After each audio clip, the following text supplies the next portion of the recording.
स्वागत है आप सबका मेरे YouTube चैनल जिसका नाम है श्री जी। आज का जो हमारा टॉपिक है वो है निदान पंचक विवेचन। अभी तक जो हमने करा है वो क्या है, व्याधि विवेचन। अभी हमने लास्ट चैप्टर किया था। अच्छा, ये सारे चैप्टर्स हमने कहाँ पढ़े हैं? तो ये जो सारे चैप्टर्स हैं ये हमने कहाँ पढ़े हैं बताओ मुझे। तो हमने ये सारे चैप्टर्स चरक में पहले ही पढ़ चुके हैं, ये सारी चीज़ें पढ़ चुके हैं। निदान पंचक में भी हमने वहाँ पे पढ़ा हुआ है और रोग निदान में भी ये सारी चीज़ें आई हैं।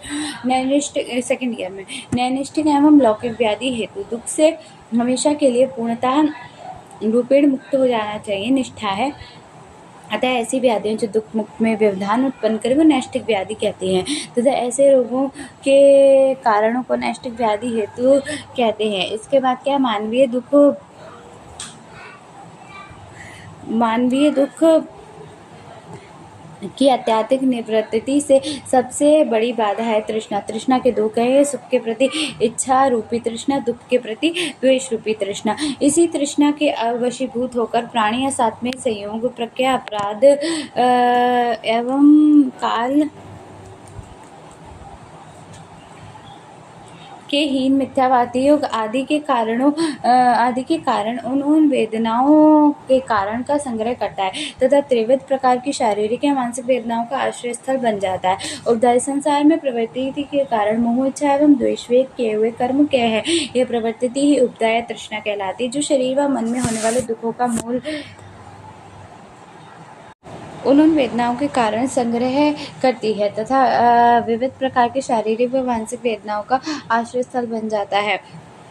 उपदा इस प्रकार संसार में प्रवृत्ति के कारण मोह इच्छा एवं द्वेष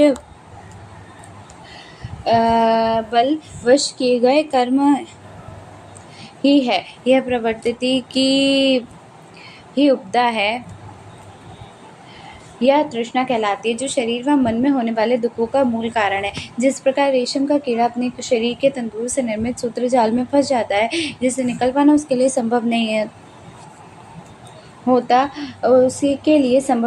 उसी प्रकार अज्ञानी मनुष्य तृष्णा के वशीभूत होकर इंद्रियों के विषय के और तथा सांसारिक विषय वासना में फंसकर भोग लालसा में लिप्त होकर उनमें ही जकड़ कर रह जाता है। परंतु जन्मज रूप से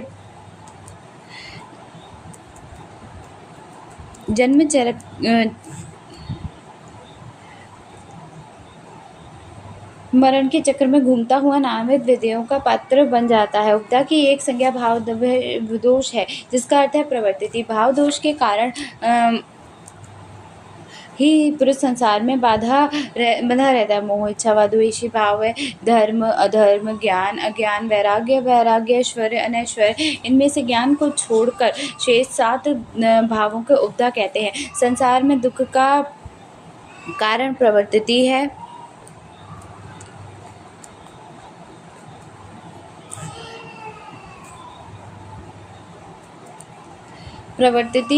मिथ्या ज्ञान रूपी मोह से इच्छा एवं द्वेष की भावना होती है। इसी प्रकार मोह इच्छा व द्वेष से उत्पन्न कर्मों के फल भोगने के लिए हो मनुष्य बार बार शरीर धारण एवं जन्म मरण के क्लेश का भागी होता है। आचार्य चरक ने प्रवृत्ति को दुख कहा है एवं तृष्णा को ही दुख का कारण माना है। अतः आत्यंतिक दुखों की निवृत्ति में बाधक होने से तृष्णा या उपदा ही नैष्ठिक व्याधि हेतु या मूल है। उसके बाद है क्या, लौकिक व्याधि हेतु का निदान हेतु। तो क्या होते हैं लौकिक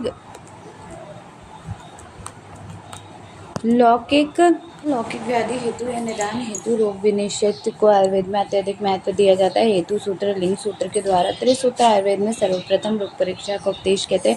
रोग परीक्षा के लिए 5 उपायों का उपयोग किया जाता है, जिन्हें निदान पंचक कहते हैं। रोग के परित्याग को निदान कहा जाता है एवं रोग निदान के साधन को निदान पंचक कहा जाता है।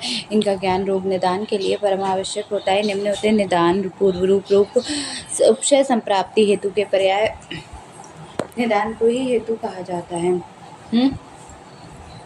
आचार्यों ने हेतु के विभिन्न पर्यायों का वर्णन किया है। हेतु निमित्त, आयतन, कर्ता, कारण, प्रत्यय, समुत्थान, निदान, मूल, योनि, मुख, प्रेरण एवं प्रकृति से ये सब निदान के पर्याय हैं। इन सभी निदान कारण के बोध होता है।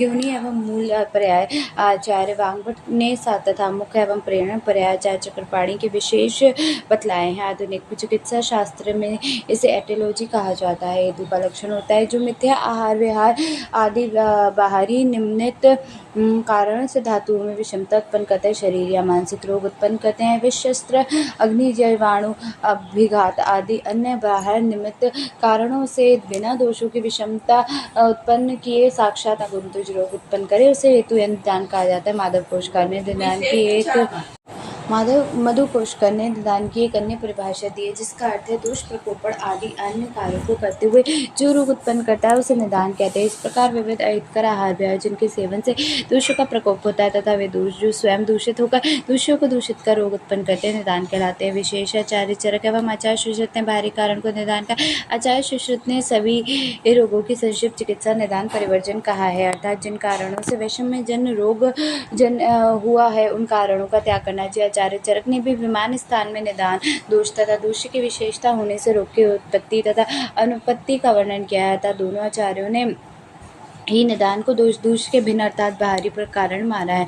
निदान के बाहरी अभ्यंतर इन दो कारणों को स्वीकार किया है। उसके अनुसार प्रत्येक कार्य की उत्पत्ति के लिए निमित्त, समवाय एवं असमवाय इन तीन कारणों की अपेक्षा रोग एवं कार्य है तथा इसकी उत्पत्ति के लिए बाहरी आहार विहार आदि निमित्त कारण, दोष वैषम्य समवाय कारण तथा विकृत दोष दूष्य समूचन असमायी कारण होते हैं, तथा तीनों कारणों की रोग उत्पत्ति में कारण माने गए हैं। रोग विशेष के अनुसार इनकी प्रधानता व अप्रधानता होती है। रोग उत्पत्ति के पूर्व दोष वैषम्य होना तो सभी आचार्य मानते हैं। दोष प्रकोपक पूर्वक बाहरी निदान रोग उत्पत्तक होता है। इस धारणा से ही दोष एवं ही सर्वेशम रोगादि कारणों का विरोध नहीं होता था। बाहरी निदान को ही निदान संबंध निदान के प्रकार तो चतुर्विध सन्निकृष्ट निदान है, सन्निकृष्ट, विकृष्ट, व्यभिचारी और प्रधानित। त्रिविध है असक्त में इंद्रिय प्रज्ञा प्राप्त परिणाम, त्रिविध है दोष व्याधि उभय हेतु, द्विविध है उत्पादक और व्यंजक, द्विविध है बाहरी अभ्यंतर, त्रिविध है क्षय वृद्धि सम, द्विविध है प्राकृत वैकृत, फिर द्विविध है अनुबंध अनुबंध, द्विविध है प्रकृति विकृति और एक द्विविध है आशय आकर्ष। ठीक है। सन्निकृष्ट के स्वाभाविक रूप से दिन रात व भोजन के आदि मध्य एवं अंत में क्रमशः कफ पित्त एवं वायु का प्रकोप होता है। इस प्रकोप के लिए दो संशय की आवश्यकता नहीं होती। सन्निकृष्ट हेतु होता है। विकृष्ट इस प्रकार के हेतु है एक नित्य समय तक संशय के बाद दोष प्रकोप का रोग उत्पन्न करते हैं। यथा हेमंत ऋतु में संचित हुआ कफ वसंत ऋतु में सूर्य की गर्मी से पिघलकर कफज रोग को उत्पन्न करता है। इसमें विकृष्ट हेतु सूर्य की गर्मी से प्रकार रोगाणु जन्य रोग भी संशय काल के बाद ही उत्पन्न होता है। व्यभिचार हेतु जो हेतु कोई भी रोग उत्पन्न करने में समर्थ हो एवं कभी असमर्थ हो उसे व्यभिचारी हेतु कहते हैं। निर्बल या अल्पबल हेतु अल्पांश में ही दोष प्रकोपित होता है, रोग उत्पन्न नहीं होता है एवं बलवान रोग उत्पादक होता है। इस प्रकार कभी रोग उत्पन्न करता है एवं कभी रोग उत्पन्न ना करना, इस प्रकार का व्यभिचारी होने से ही इसे व्यभिचारी हेतु कहा जाता है। प्राधानिक हेतु उग्र स्वरूप के कारण शीघ्र ही दोषों को प्रकोपित कर रोग उत्पन्न करने के हेतु प्राधानिक हेतु कहलाता है। जैसे विषादी निदान के त्रिविध असात्म्य इंद्रिय संयोग, मतलब इंद्रियों का जो संयोग होता है वो कैसा हो, अतियोग, हीन योग या मिथ्या योग, ये तीनों हो। जैसे कि असात्म्य इंद्रिय संयोग कर्ण का, त्वक का, नेत्र का, तृष्णा का, घृणा का। ठीक है। चक्षु इंद्रिय विषयाति योग, अति योग में क्या होगा, अयोग में अगर अति योग है तो सूर्य अति आदि को अधिक समय तक देखना। चक्षु का अयोग है किसी भी वस्तु या दृश्य को बिल्कुल भी ना देखना। चक्षु इंद्रिय अगर इंद्रिय विषय मिथ्या योग है, अति दूर, उग्र, भयंकर, विभत्स, विकृत आदि दृश्यों को पुनः पुनः देखना। कर्णेन्द्रिय विषय का अति उच्च शब्द सुनना, मेघ गर्जना, नगाड़े के रोने की आवाज़ आना, शोर का, नगाड़े के शोर, रोने की आवाज़ आदि अति मात्रा। ठीक है। अयोग क्या होगा, कोई बात ही नहीं सुनना। ठीक है। मिथ्या योग क्या हो गया, गलत सुन लेना, जैसे कि लोग कहते हैं ना ऊंचा सुनते हैं, वो वाली चीज़ें आए। ग्रहण विषय होता है अति तीक्ष्ण गंदी चीज़ों का सूंघना, या फिर विषय योग क्या है, गंध को आना ही नहीं। ठीक है। और मिथ्या है कि गलत गंध, जैसे कि दुर्गंध, अप्रिय वस्तु, सड़ने की गंध, ये जहरीली ये जो होती है। रस इंद्रिय वही मधुर आदि रस का भक्षण करना। ठीक है। विषय अयोग्य कोई भी रस का सेवन ही हमें पता ही नहीं चल रहा है। रस इंद्रिय का मिथ्या योग क्या है, का द्रव्यों का सेवन। अष्टविध विषय आयतन के विरुद्ध आहार आहार विहार। स्पर्शेंद्रिय विषय अति तीक्ष्ण शीत व उष्ण जल से स्नान, अभ्यंग एवं उत्सर्ग आदि का अतिक्रश हो जाना, ठीक है। अतिशय स्पर्श करना, ठीक है। रसेंद्रिय विषय शीत उष्ण जल तथा अभ्यंग उत्सर्ग आदि का सर्वथा स्पर्श न करना। स्पर्श इंद्रिय का मिथ्या योग है कि विषम स्थान का स्पर्श आघात लगना, जहरीली वायु का स्पर्श, शीत वायु क्रम विरुद्ध स्थान। प्रज्ञा अपराध कहते हैं मन वचन एवं कर्म के अतियोग योग और मिथ्या प्रत्याव्यत कहा जाता है। बुद्धि धैर्य एवं स्पर्श भ्रष्ट हो जाने से मनुष्य शारीरिक दोषों को प्रकोपित करने वाले जो अशुभ कर्म करता है उसे प्रज्ञा मिथ्या आहार विहार से रोग उत्पत्ति प्रज्ञा अपराध जन्म होता है। संसार के समस्त संक्रामक यानी कि इन्फेक्शियस डिसीज एवं योनि रोगों का हेतु प्रज्ञा अपराध ही है। रस इंद्रिय का विषय है मधुर रस आदि द्रव्य का अतिभक्ति। अच्छा, प्रज्ञा अपराध क्या है?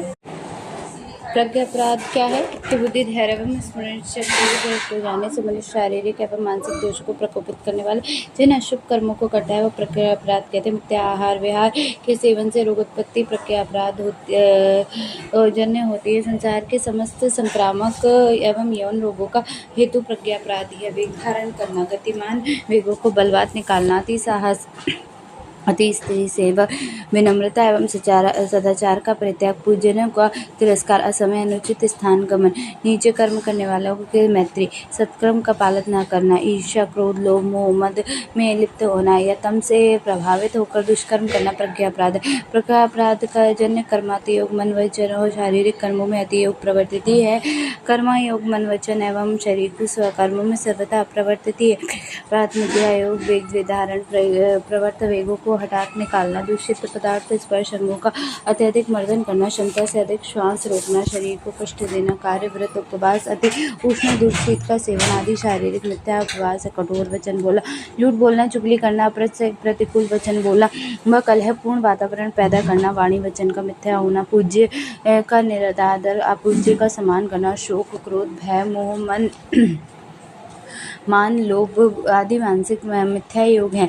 परिणाम या काल काल ही प्रत्येक अच्छे बुरे कर्म धर्म अधर्म आदि रूप में परिणत कर यथा समय फल देने वाला है। काल की इकाई संवत्सर है।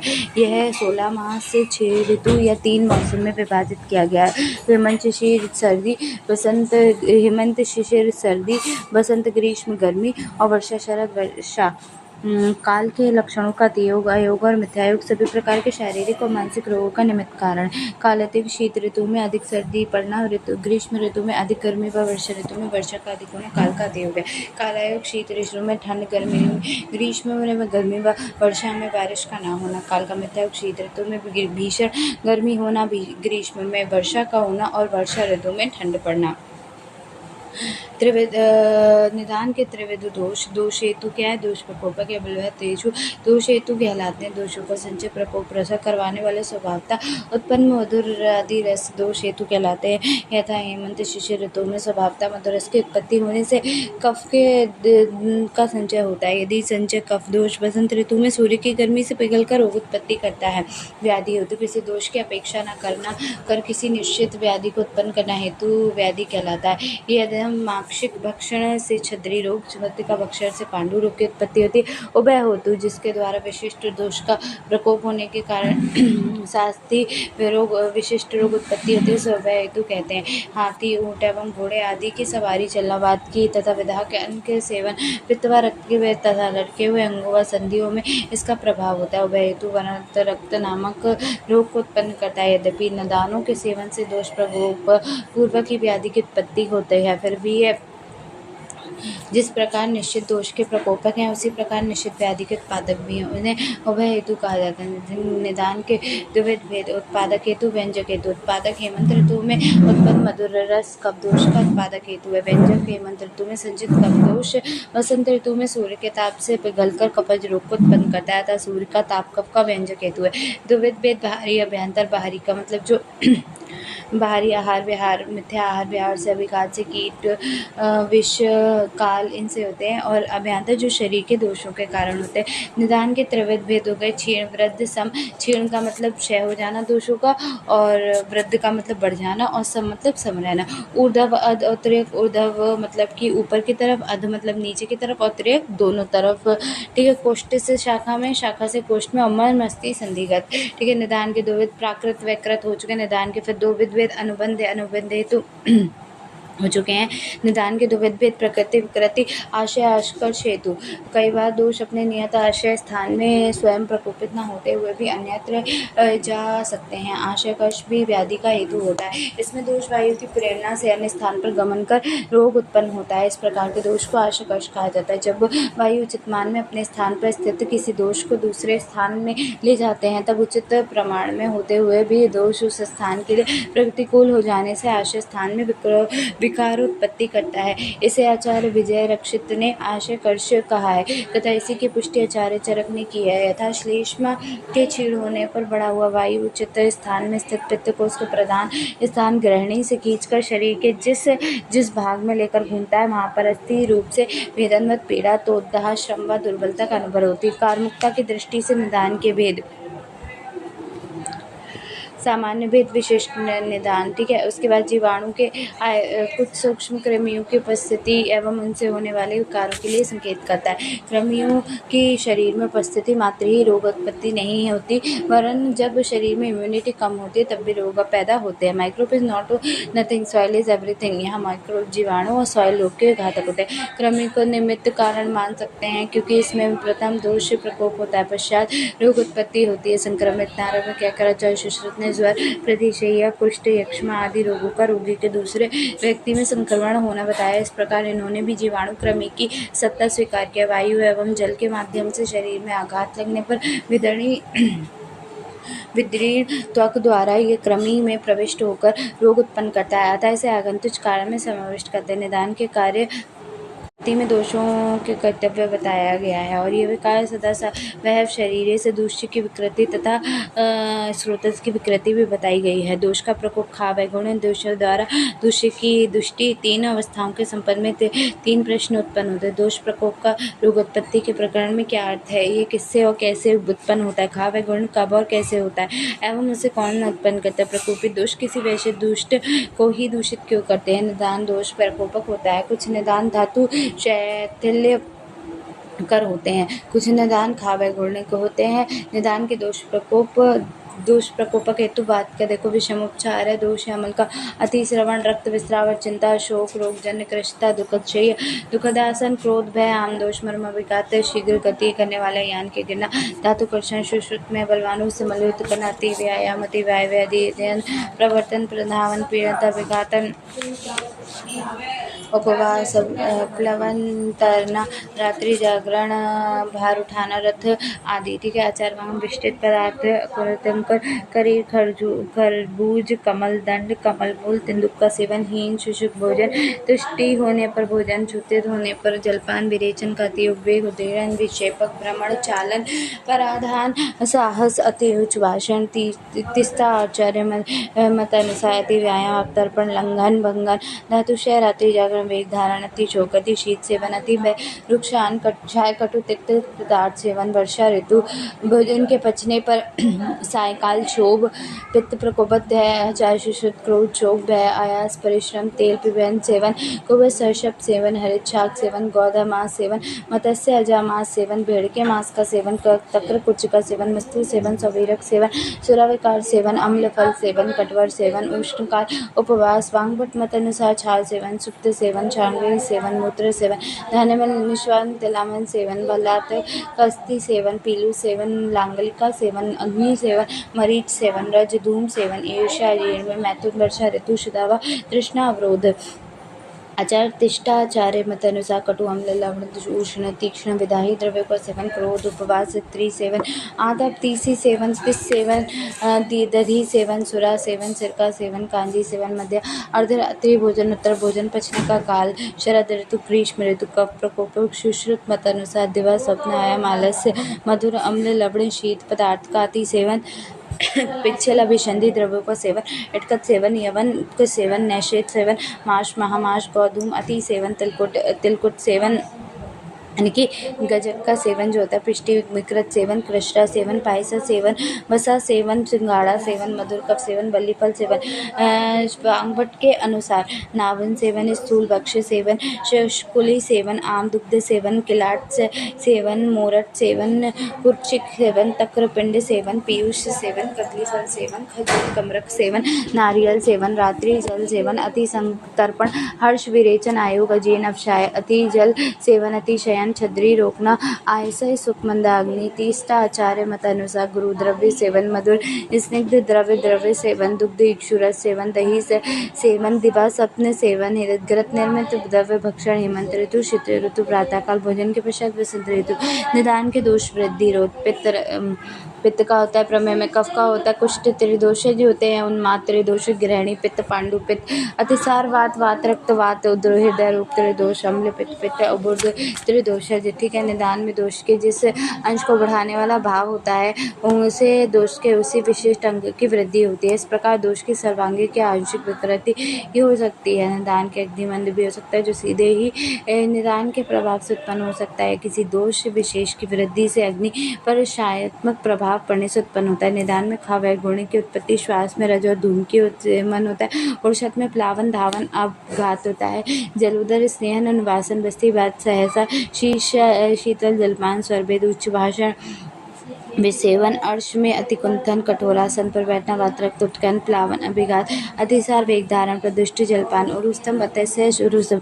निदान से धातु क्षेत्र में दूष्य विषमता, निदान के एक अंश से किसी विशिष्ट दूष में शैथिल्य या विषमता उत्पन्न होती है। अतः स्रोतस में अन्य दूषों की उपस्थिति होने पर भी उस विशिष्ट दूष में विकृति उत्पन्न होने पर विशिष्ट रोग की उत्पत्ति होती है। शास्त्रों में धातु प्रकोप प्रदूषण करना बताए गए हैं, उन्हें निदान का धातु शैथिल्य के अंश ही समझना चाहिए। किसी रोग की उत्पत्ति में शारीरिक बल अवरोध पैदा करना तथा सभी धातुओं को पुष्ट रहने पर शारीरिक बल सम्यक बनाए। यदि शारीरिक धातुएं पुष्ट नहीं होंगी तो शारीरिक बल भी स्वतः क्षीण होने लगेंगे एवं शरीर में रोग उत्पन्न होने की संभावना बढ़ जाती है। अतः रोग उत्पत्ति के लिए धातु दौर्बल्य, शैथिल्य या बल आवश्यक है, जो कि निदान के विशिष्ट अंश से होते हैं। इस प्रकार किसी भी रोग की उत्पत्ति में निदान 3 स्तरों पर होता है। दोष वृद्धि, खावय गुण, दूष्य, शैथिल्य, दौर्बल्य उत्पन्न करना, ज्वर के निदानों के सेवन से पित्त वृद्धि, रस व स्रोतस में खावय गुण तथा रस धातु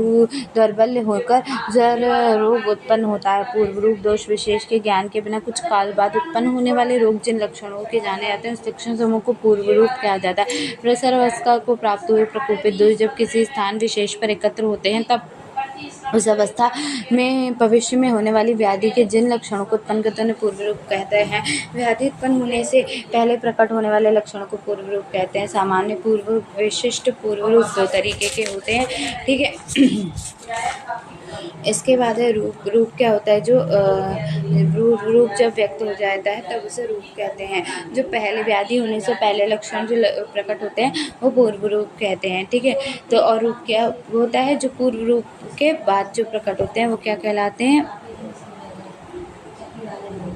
तो प्रकृति संवेद संबंध रूप में है और विकृति विषम संवेद संबंध रूप है। ठीक है, लक्षणीय रूप के पुनः 3 भेद होते हैं। सामान्य, विशिष्ट और प्रत्यात्म।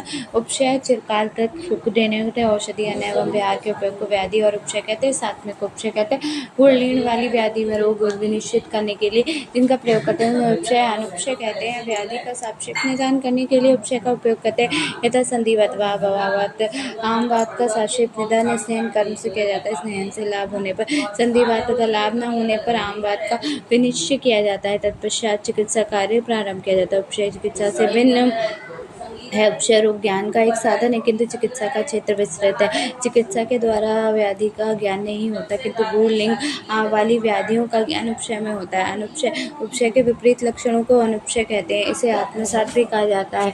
निदान द्वारा ही अनुपशय या दुख होता है अतः अनुपशय का समावेश निदान में कर लिया जाता है। उपशय के भेद हेतु विपरीत औषधि, वही हेतु विपरीत औषधि अनव्यवहार, फिर व्याधि विपरीत औषधि अनव्यवहार, फिर उभय विपरीत औषधि अनव्यवहार, हेतु विपरीत औषधियन व्यवहार, व्याधि विपरीतार्थकारी औषधन व्यवहार, उभय व्याधि विपरीतकारी औषधन व्यवहार।